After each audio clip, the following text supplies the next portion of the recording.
There is a tendency to think of global trade as something stable and continuous, as if goods simply move from one place to another through well-established routes that rarely change in any meaningful way. And while disruptions do occur from time to time, they are often seen as temporary interruptions rather than signals of deeper structural change. However, if we look more closely at what is happening in the Red Sea today, it becomes difficult to maintain that assumption, because what appears at first glance to be a regional security issue is, in reality, something that touches one of the most critical arteries of the global economy and therefore has implications that extend far beyond the immediate area. The Red Sea is not just another shipping lane, but a central corridor that connects the Suez Canal to the wider Indian Ocean, forming a pathway through which a significant portion of global trade passes, including energy supplies, manufactured goods, and raw materials that link Asia, Europe, and beyond into a tightly interconnected system.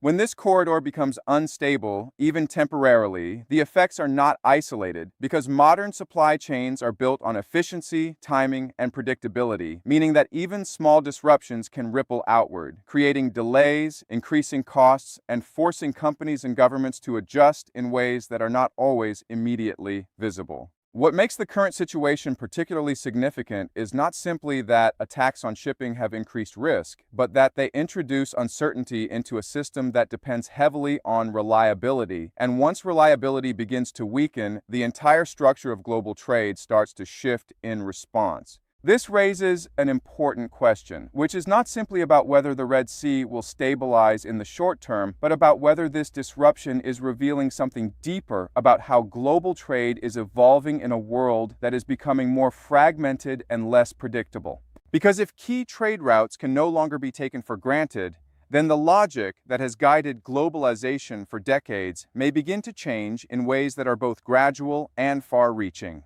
To understand why this situation matters, it is necessary to look beyond the immediate events and consider the broader system that has made global trade function in the way that it does. Because the movement of goods across the world is not simply a matter of geography, but of structure, coordination, and trust. For many years, global trade has operated on the assumption that certain routes would remain open, secure, and efficient, allowing companies to design supply chains that minimize cost and maximize speed, often relying on just-in-time delivery models that reduce the need for large inventories and increase overall efficiency. This system, however, depends on a level of stability that is not guaranteed, and when that stability is disrupted, even in a localized way, the consequences can extend across multiple sectors, affecting everything from energy prices to manufacturing timelines and consumer costs. The Red Sea crisis illustrates this dynamic clearly,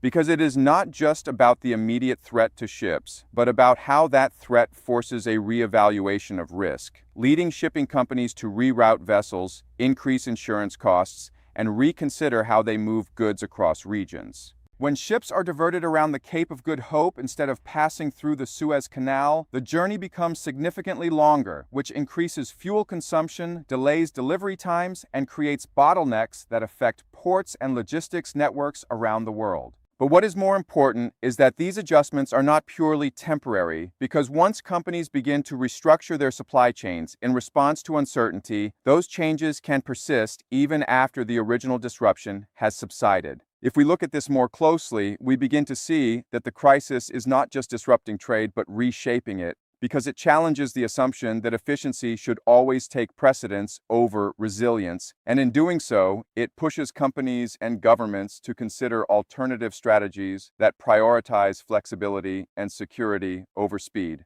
This shift reflects a broader trend in the global system, where the emphasis is gradually moving away from highly optimized but fragile networks towards structures that are more robust, even if they are less efficient in the short term. At the same time, this situation also highlights the growing role of non-state actors and regional conflicts in shaping global outcomes, because it demonstrates how localized actions can have disproportionate effects when they intersect with critical infrastructure and trade routes. This introduces a new layer of complexity into global trade, where risks are no longer confined to traditional state-to-state interactions, but emerge from a wider range of sources that are more difficult to predict and control. And as these risks become more prominent, the overall system begins to adapt in ways that reflect a changing understanding of what stability actually means in a globalized world. If we step back and consider the larger implications of these developments, it becomes clear that the Red Sea crisis is not simply an isolated disruption, but part of a broader transformation in how global trade and power are organized.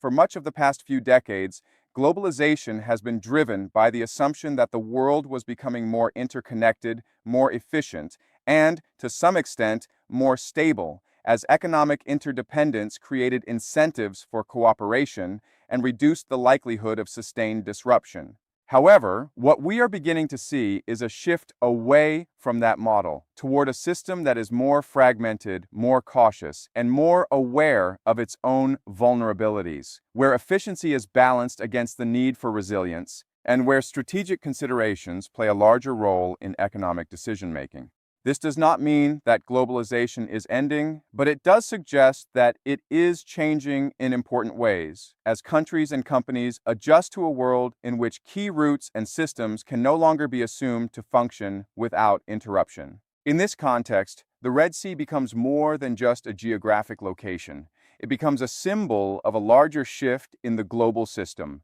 where control is less certain, risks are more distributed, and the balance between efficiency and security is being reconsidered. What this suggests is that the future of global trade will likely involve a greater emphasis on diversification, redundancy, and regionalization, as actors seek to reduce their exposure to single points of failure and build systems that can withstand disruption more effectively. At the same time, this raises questions about cost, because more resilient systems are often less efficient, and the trade-offs involved in this transition will affect everything from prices to economic growth and political stability. If we connect this back to your framework, what we are observing is not a single event, but part of a larger pattern in which structural changes gradually reshape how the system operates, often in ways that are not immediately obvious but become more apparent over time. And this leads to a broader reflection, which is that the Red Sea crisis is not just about shipping or regional conflict, but about how the world adapts to a new kind of uncertainty, where the assumptions that once guided global trade are being tested and, in some cases, redefined. The more important question, then, is not simply how this particular crisis will be resolved, but how the lessons drawn from it will influence the decisions that shape the next phase of globalization. And that leaves us with an open question that extends beyond this specific situation. In a world where key systems are no longer guaranteed to function smoothly, how should countries and companies rethink the balance between efficiency, security, and long-term stability?